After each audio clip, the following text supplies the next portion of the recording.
Coming up in this video, religion medium. This is part of our types of mediumship category in our mediumship development training series. So we've got a couple questions. Can a religious person be a medium? Are mediums in the Bible? Have you witnessed religious mediumship? My inner theologian just gets lit up when I get to talk about theology, but you have to stop following the herd and start thinking for yourself and looking deeper to crack the code. And I want to throw a statistic at you.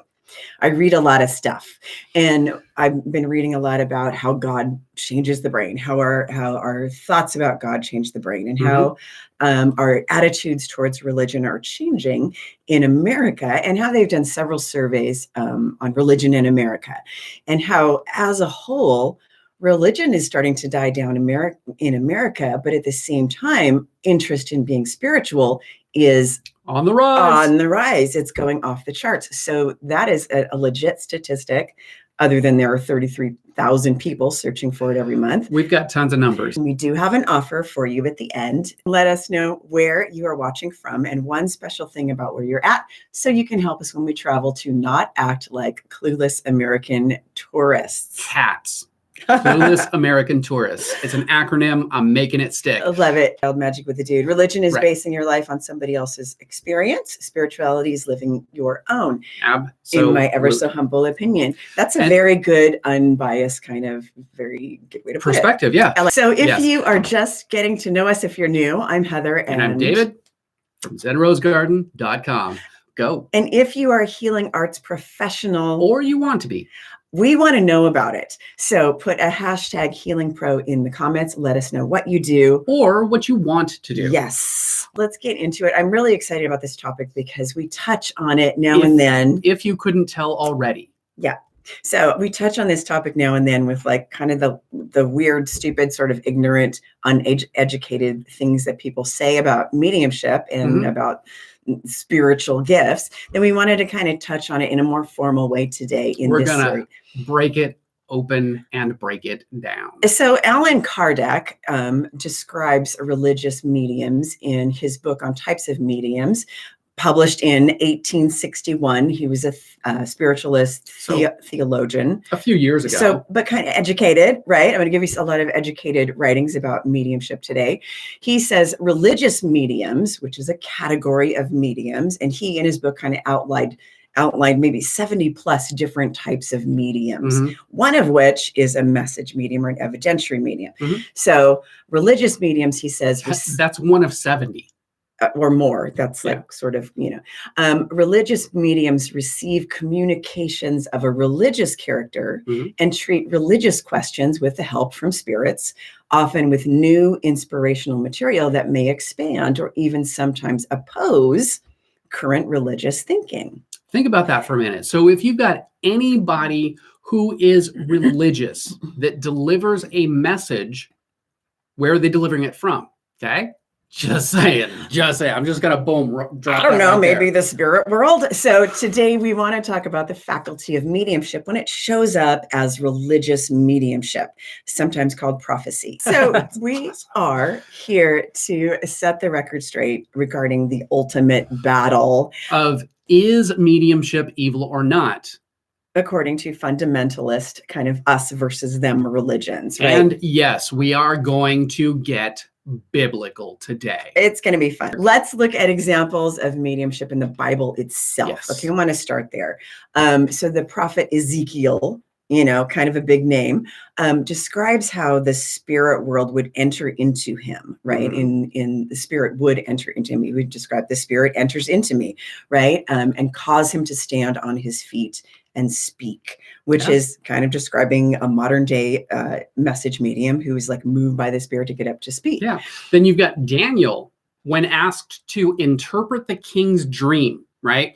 Brought all his mystical homies with him to set the tone and raise the energy so that he could tap in and interpret the dream correctly. So Jesus, I think, was one of the most famous. He's kind of a big deal. I mean, It- he might have his own billboards and stuff. He was one of the most famous mediums in the Bible and was always speaking to spirits, right? Because he's a, technically a prophet, which is a medium.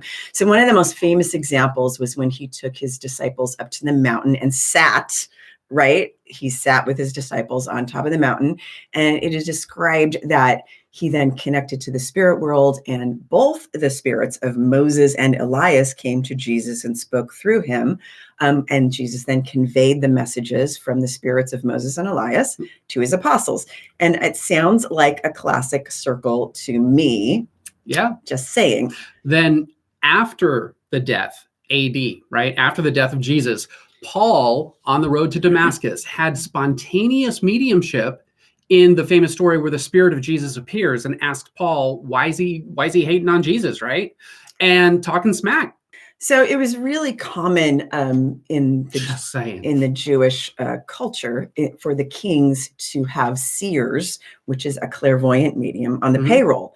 So they would very often have and King David was known to have a seer. And when he needed counseling, he would go to his seer, which is a clairvoyant medium. Right. What would be a seer? Advice from the spirit world. So we observe with some confusion about this as I look out on the world, and with some confusion about the argument around mediumship when it comes to fundamentalist religions, because many religions believe in mediumship, and wonder how you could possibly not understand how the function of mediumship works within religious contexts. Right.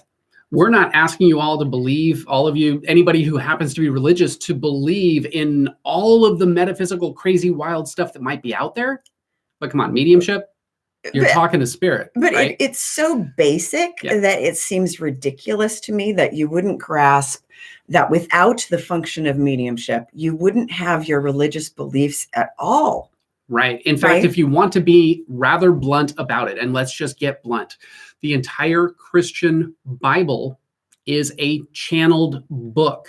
Channeled by religious message mediums who wrote their inspirations down and passed it down to modern day believers. Right. I would think that the religious mediums of old, aka the prophets, are kind of having a chuckle about the irony of the situation. To me, it's kind of funny. But I think people get really angry and they get really positional, and they don't see that, like, they call it bread and this other culture calls it, pan. That's the Spanish word for bread. And they're arguing about the bread. And they're like, no, it's bread. No, it's pan. No, it's bread. No, it's pan. And it's like the same thing. But it's so bread. You can see that it's bread if you stand outside of the argument and you look at it and you go, are we five? And then Ginger says, just praying is communication with spirit. Simple mediumship. Mic drop. I really like it when people think for themselves, and that's what we're all about. For me, I've been a theologian. My dad was a theologian.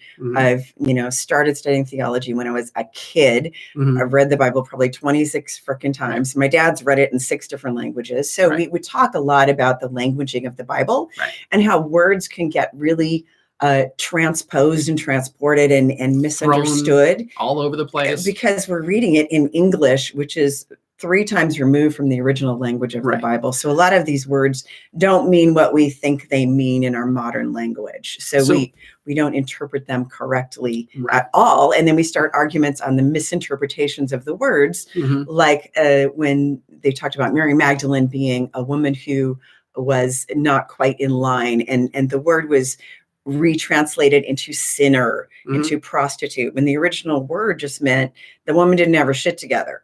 She just was a sinner. She was off her mark. And finally, I think 1600 years later, the Catholic Church finally apologized for the mistranslation and said she wasn't really a prostitute. She was just a lost, kind of confused woman. JK, my bad. So, you have to kind of, you really have to look at the stuff with your own brain sometimes. And then Wild Magic with the Dude says, I'm 5 credits away from a theology degree. Moses was a shaman. No doubt. No doubt. Technically, yes. Look at this snake, you'll be healed. So absolutely. All right. He's had this. Oh, guys, this is fun. I really, this is my jam. It's always been my hobby to read holy books of the world and just kind of dissect them. Break it down. My dad and I, these were our conversations growing up, just really talking about it in depth, because he was kind of a crazy man about it too. So once again, from Ginger, just praying is communicating with spirit. Can we make that a thing? Can we just all get along? Can we? All right. Tip number 2, saints. Now we're moving into the modern era. So let's talk about saints. Okay. Right. In Christian mystic traditions, we've got a lot of saints hanging around, especially in Catholicism, and you see countless. I'm going to give you 2 really famous examples, but countless examples of mediumship in the Christian saints and in other religions. But when you tend to get the conflict is in the fundamentalist us versus them Christian religions, not in every Christian religion, but in some. Okay. Right. And Saint Teresa of Avila, who's always been one of my favorites, was a Spanish nun in the 1500s. She might have spoken Spanish. And she wrote extensive inspirational and prophetic writings. She reported levitation. There's a few reports that she actually levitated during a church service. Who knows, how these rumors get started, but she did experience out-of-body experiences. She was known for ecstatic trance channeled messages. And she basically exhibited many, many recorded examples of physical mediumship through her life. I've read her works. She kept detailed records of her experiences, which basically read like dyed-in-the-wool examples, classic, of a very great variety of phases of mediumship. So she was a classic physical, mental, and motor trance medium. It's right there. Just saying. And I mean, real stuff. And you have to judge these mystics. Don't judge them. You have to analyze these mystics by what they bring into the world. Yes. So if what you're bringing into the world is of a positive, nature, uplifting, spiritual nature, then it's coming from a good source. If it's filled with hate and division, then it's not coming from a good source. I don't care if you're a religious medium or not. Can we just keep it simple for a moment? You're channeling good shit. It's coming from a good place. You're channeling bad shit. It's coming from a bad place. My dad, who was a mystic, very much in touch with the spirit world his whole life, would say, let's keep it simple. To understand if it's right or wrong is by their actions, by their fruits, you're going to know them. So whether that is person, whether that is spirit, whether that is God. So what are you putting out there? So the other saint, one of my other favorite saints who were mediums is I think most of the saints are mediums. So Saint Padre Pio, his name is Francesco Forgione, was born in 1887. He died in 1968. So we're coming pretty close to the modern era. He produced physical mediumship phenomena such as the stigmata, as well as extensive mental mediumship from the time he was a little boy. So go watch our child medium video, because he was a child medium. So as a child, he experienced visions of the heavens and those kinds of ecstatic experiences. So he was already prone to being a religious medium as a little boy. And he ended up passing away in 1968. On a fun little side note, we actually know family. On a side note, we're friends of some of the Forgione family, right? That was the word I was looking for. I was like, descendants. So Marianne says, so was Saint Faustina. Yeah, there you go. There's another example. And people who have had the visions of who was that? That lady of Guadalupe, I think. That would be another example of human beings having a spiritual mediumship experience as a collective. Okay. Well, you can't have spiritual experience or religions at all without mediumship. It just is kind of impossible. By definition, so connection with spirit. The question is, just because it is a religious medium, does it mean that it is inspired positively? Right. Of course not. This is why you have to think for yourself. Even if someone claims to be religious or have a religious message, self-check.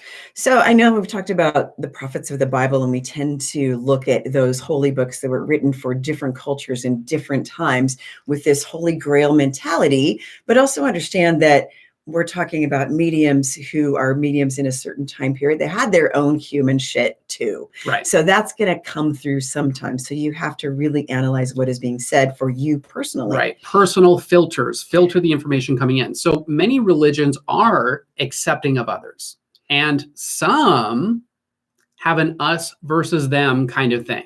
So the quality of religious mediumship, like any other type of medium, is determined by the character of the channel or the person through which the message comes. So right? whether it is ethical, accepting, and compassionate or not. So maybe if they're saying God says we need to go kill all these people because they're not obeying the laws, maybe you got to think about that a little bit, think about it for Instead yourself. of just running off and doing the thing because God said so. So because God said so, because somebody said that God said so. So Exactly. you have the ability to have that direct channel to truth yourself. Yep. My dad was a mystic. Like I said, he was a theologian, but he was also a scientist. He worked for NASA. He was a mathematician. He was a chemical engineer. So he very much had his finger on the pulse of let's look at the science too. So neuroscientists who study the effect of how we think about God or religion in the brain, see that we think about God and religion in the brain in different spaces of our brain, depending on our attitudes. So they find that religion itself is not damaging to the brain, as many kind of modern writers will tell you. It is authoritarianism.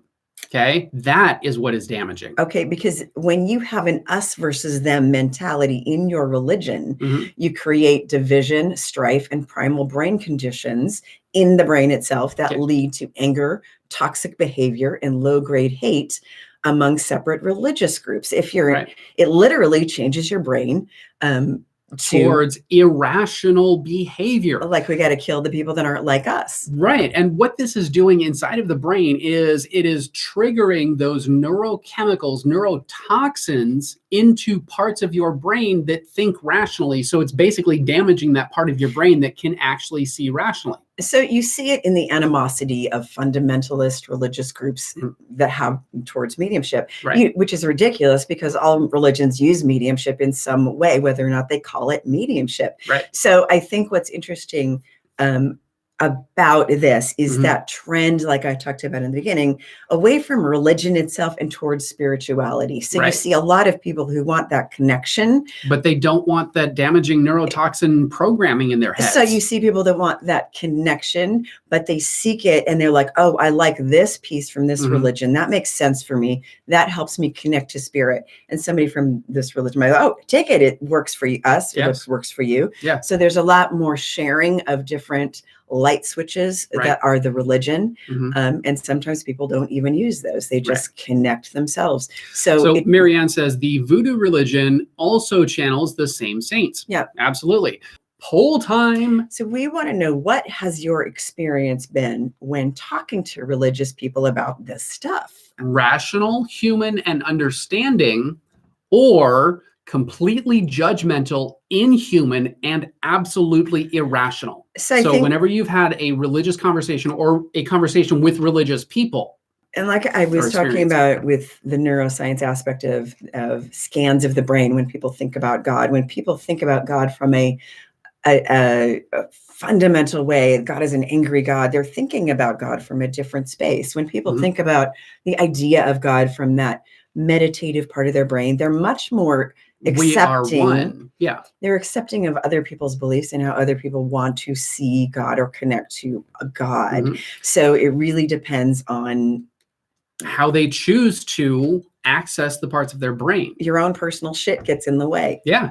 And personally, I have had experiences with both types. So I've had religious conversations, and they've been the most amazing conversations of like communication, compassion, understanding, rationality. It makes sense.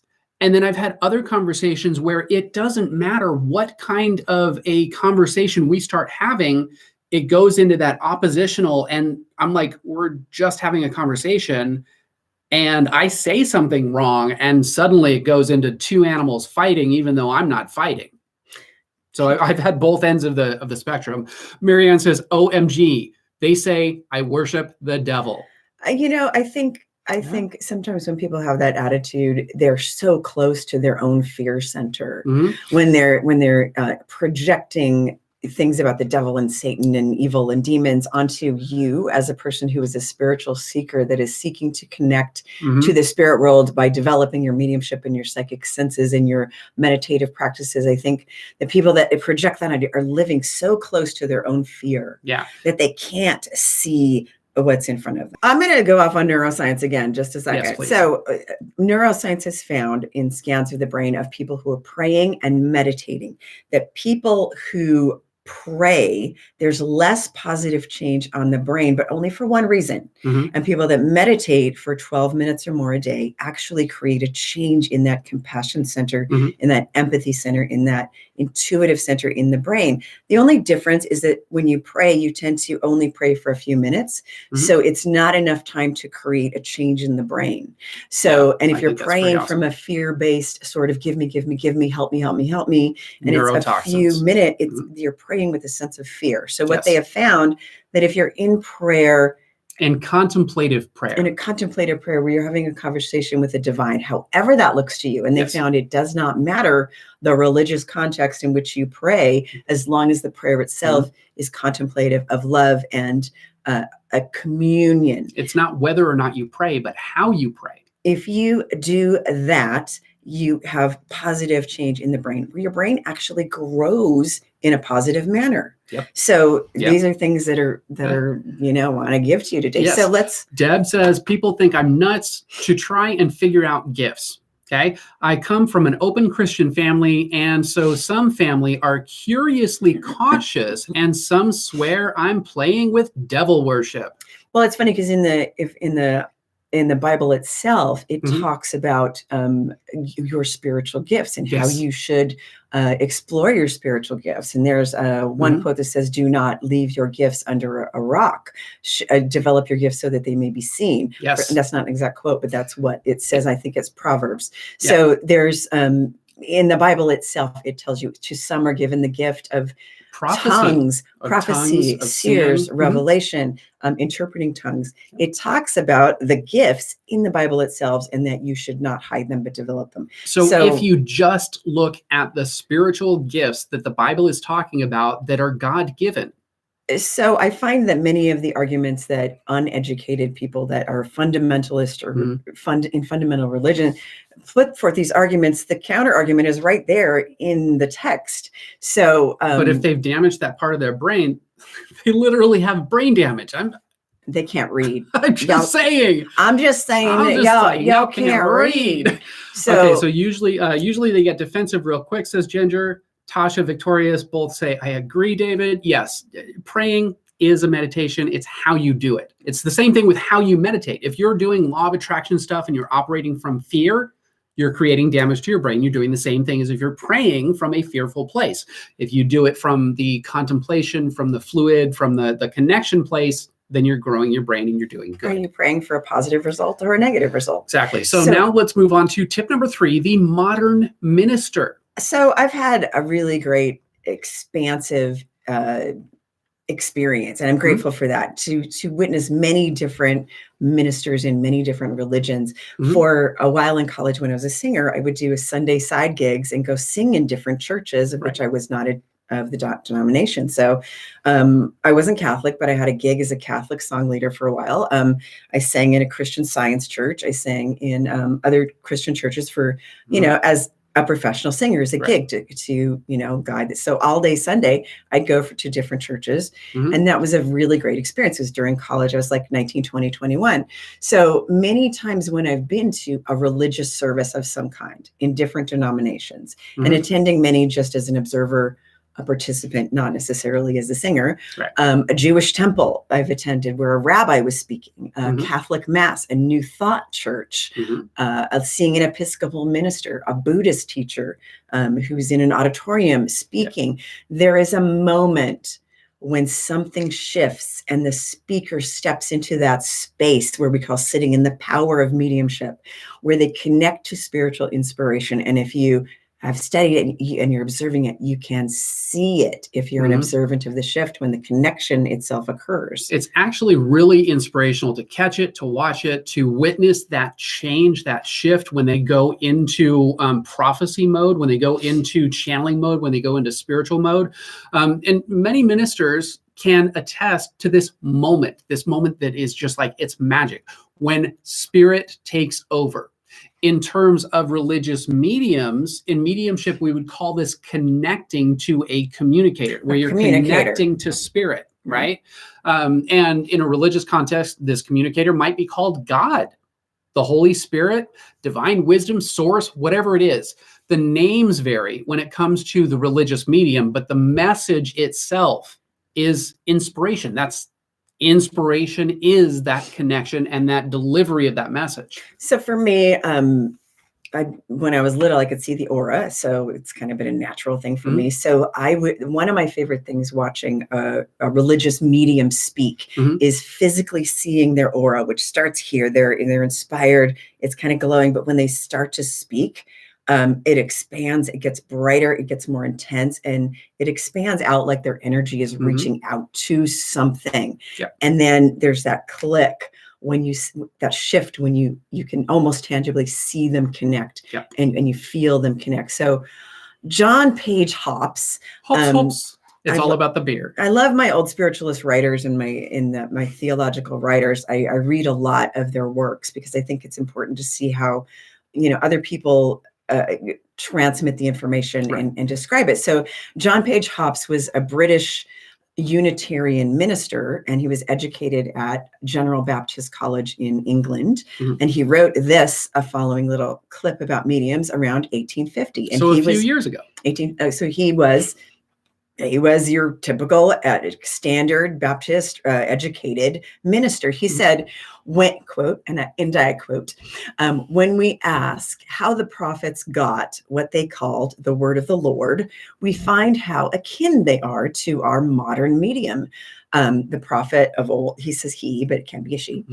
He had visions. He was clairvoyant. He went into trances. He heard voices, or he was moved by an ecstasy that sometimes went perilously near raving.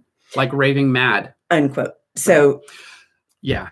And I love Starcy. She says, I'm a minister. Victoria says, I have better results with meditation in a spirit of gratitude. Gail says, very true, Ginger. Some attack verbally and some get defensive. Even though my church uses mediums and seers, but they would put me out of the church if they knew what I'm studying. Wow. Yeah. Kind of crazy. And Denise says, Deb, my situation is very much the same. It's hard to follow what is calling you when you're always being judged negatively. Yeah. And that gets in the way. And for everyday people, okay, spiritual gifts that we were talking about earlier include mediumship. If God is a spirit and you convey God's wisdom, that's mediumship. That's channeling. Well, there you go. From studying about what is God for so many years in my own life as a theologian, I find that, everybody senses and sees what is God in a different way. And experiences. Little kids will tend to draw a picture of God as a face and a stick figure. And as people get older, they tend to draw a picture of God as a symbol or an idea or a concept, like a spiraling ball of energy. So our idea of God changes from person to person, from age to age, from belief to belief.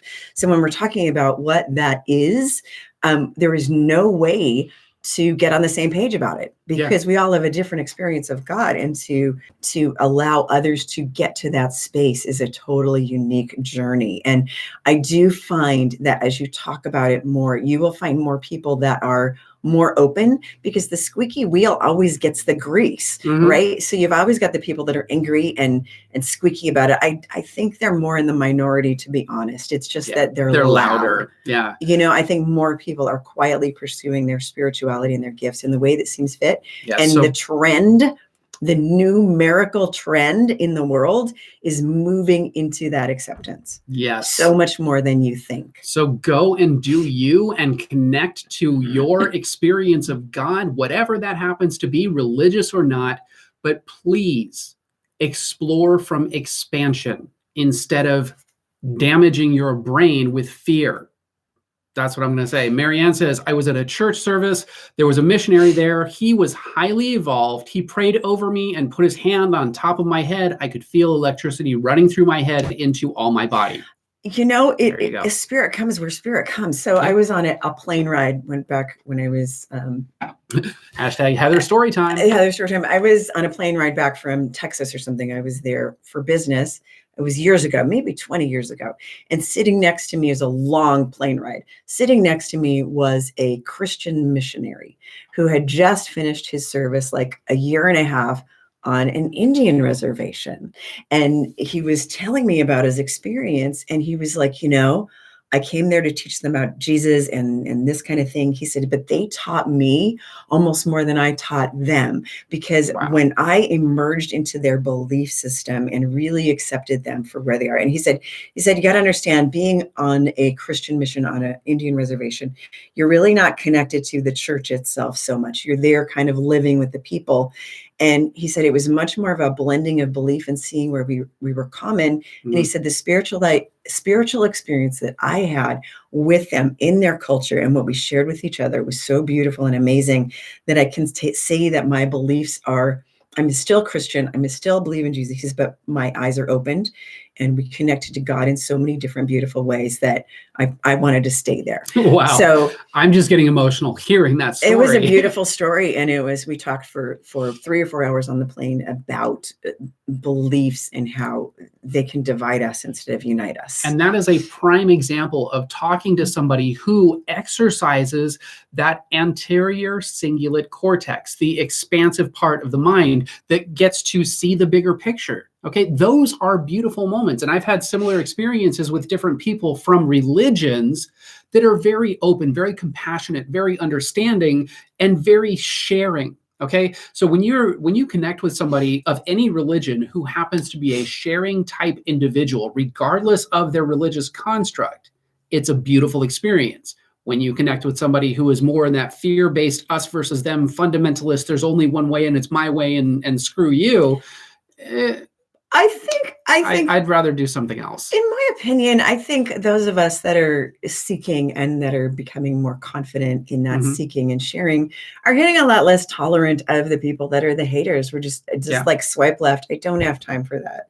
And I got other shit to do. I don't have time to talk you out of your belief, because if you need to be in that fear, then have at it, bro. But I'm going to swipe left and hang out with my Zen heads on the daily. Because and David, but he's here with me every day. So also, when you have somebody in the metaphysical field who approaches with that same fear-based place in their mind. And you see it. Let me know if you've seen it in the comments. Fear-based place, there's only one way to protect yourself. There's only one way to do this. There's only one way to do that. And it's my way. And your way sucks. And I'm scared of it. And I don't want to talk about it. You have to do it my way.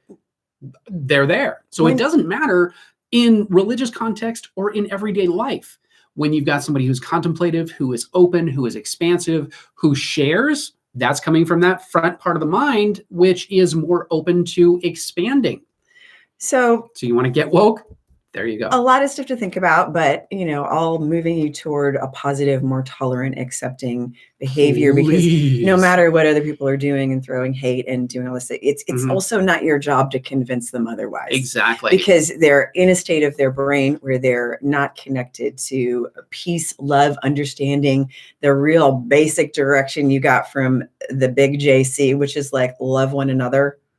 Pretty simple, We're talking about John Lennon, because that's JL.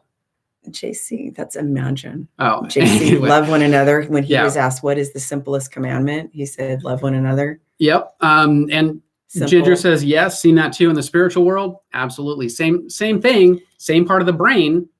Just what do what are you labeling it? Okay? Your choice. We want to know, are you more excited now that you have these tips? Have we cleared up some mysteries, woken you up a little bit, and busted some myths? It is a revolution. We are fighting back. Revolution.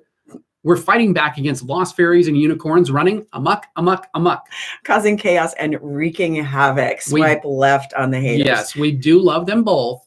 But sometimes they drink too much love and light and puke rainbow frosting all over the carpet, which is super hard to get out. It is. We do want to take a moment and give some love back to one of our Zen heads, Dee, who shared her experience with us on the Google machine recently. She said, I had complete terror of the other side, to the point of it crippling me. Now I feel safe and carefree. Thank you so much. Short and sweet, simple. That's what I love to hear. Thank you, Dee. That I see the same thing with so many people scared of this thing that they just don't know. And when they start to dip their toe in the water, start learning a little bit more, it's like, okay, that's not so bad. That's not so bad. Again, the openness part of the mind that starts to look at something as, okay, I can learn from this. I can grow from this. I can become a better person by just building skills. That's awesome. That is awesome. Marianne says, absolutely. Heather, you are so damn informative. I'm addicted to y'all's channel. Marianne, hashtag love our Zen heads. You absolutely rock. Indeed. So yes, now it's time for that offer to take your metaphysical business from basic to bodacious. Wow, that was too loud. But only if it works for you. David called himself on being too loud. That's a first. You heard it here. Witness that. So we have learned that self-growth and developing your superpowers go together like sushi, Sapporo, and sake. Yep. And that is why we created our signature subscription membership, Zen Academy, to bridge that gap. So is this right for you? Let's find out. Are you tired of mediumship advice that is way too complicated? Come on, for real. Are you tired of our personal favorite, people telling you that the intuitive arts are satanic? Come on. And are you tired of people telling you that light workers and healers are all crazy? Not crazy, just a little bit. Are you ready for intuitive development without judgment? Are you ready for psychic and mediumship that will not scare the crap out of you? Zen Academy is the rebel base. Rebel base. Gotta love the rebel base, where the revolution begins. So what is it? Zen Ed Academy is where the science of self-growth meets the magic of mysticism. Marianne says Zen Academy fucking rocks. I love it. And she also says we are crazy. Well, yeah. I'll own that. Well, okay. Yeah. All the info down below. Here's my tattoos, Marianne. She wants By to the see way, my tattoos. I can't yeah, see you're them. showing. Am I? Can you see them? I am. So it's Marianne says, can I see your tattoos? Those are, I had them tattooed on my arms when I officially became a healer. It says Katsu Jinkin, Satsu Jinkin, which is a Zen Buddhist sword philosophy. Sword philosophy that the Zen Buddhist swordsman would write. That's the wrong, the Zen swordsman is Zen swordsmanship. But yes. Basically it's a healer's mantra. Literally translated, it means to kill with the sword, live by the sword, die by the sword. Right. But it really means to heal with the sword by cutting away what is no longer useful and to kill the ego. Kill the parts that aren't kill the real negative parts. And liberate the parts that are. So it's sort of more of a warrior healer stance. Yeah. Like, let's get down into it and like. That's how we do it. This let's also happens to be our wedding rings. Wedding tattoos. Wedding tattoos, right. If you like this video, hit that like button 5 times. Just kidding. Once will work. And if you have any questions, let us know in the comments below. That is where we get ideas for new videos. And for more mind hacking pro tips, be sure to subscribe. And clickety-click that bell to turn notifications on. So you're the first to know when we drop a new video. Thank you guys for watching, and we'll see you in the next video. I'll see you in the next video.